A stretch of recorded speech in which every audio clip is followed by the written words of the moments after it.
name is Susie Granger, and our teenage daughter was lured away via the internet by a sexual predator.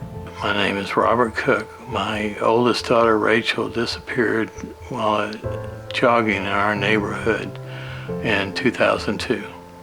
I'm Doreen Wise. I am the mother of a child who went missing, and as a result of that experience, I helped to found Texas Center for the Missing. She went out for a jog, and that was the last a couple of people saw her on the jog, but that's the last anybody saw or heard of her. When I got home at about 5:15, she wasn't home. During the first 12 to 24 hours, we were kind of in denial. By the time she didn't ever come home, she wasn't the type that didn't call and let us know. She was very caring. It was a very emotional time period when she disappeared. We got the call that every parent wakes up every day dreading. His car had been found, and it was a place where he really liked to go to hike and spend time outdoors. In that first 24 hours, we climbed all over those cliffs. They had law enforcement in boats with spotlights trying to find him. That was the beginning of 4 months of deploying every possible thing we could think of. We had billboards, we had television coverage, we did everything in our power to bring this child home. I hired yet another group of investigators to come and look. So they said, okay, tomorrow we're gonna go back and we're gonna rappel down that cliff and we're gonna search the cliff. And I said, oh, we've already done that. There's no point. Let me save you the trouble. A half an hour into their search, they called me and they said, we found him. The police called it a suicide. Knowing my child, I was surprised. And I used to say, you know, when I get there, I'll find out. And then I thought, I won't care. I'll just be glad. Morning of July 24, 2004, we went in to wake up our almost 15-year-old daughter for school, and she was not in her bed. So the first thing I thought to do was to call her best friend. And her girlfriend said no, she wasn't there. But I asked her, just instinctively, asked her what her MySpace login was. So her girlfriend gave me the login information. I logged in and I could see the conversation that transpired, that this guy had talked her into, he picked her up at 11:30 that night outside of her home.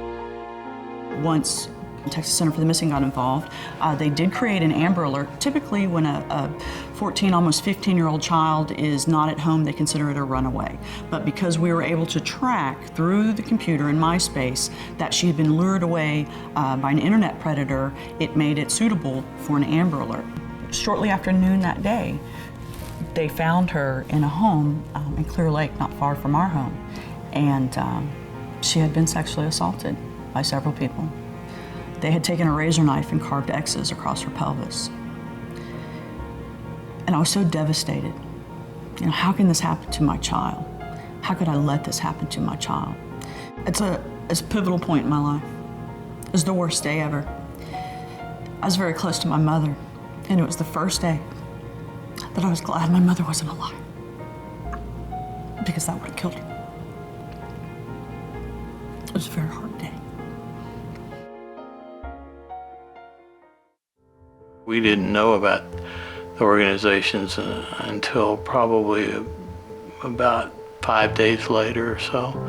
And by then it was pretty much too late, and we'd been going through hell. I made a mental note that whatever the outcome, that other parents shouldn't have to have that profound sense of helplessness. Without the Amber Alert, I feel that my daughter would not have been recovered alive, period.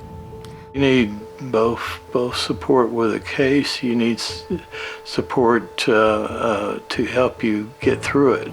Texas Center for the Missing is a very vital resource within our community.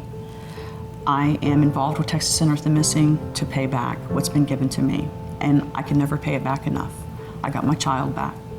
I think we empower parents and other loved ones of people who are missing to deploy resources that they couldn't possibly have in their normal lives I'm hoping that we can get the message out and raise money for this organization without everyone having to experience what we experienced.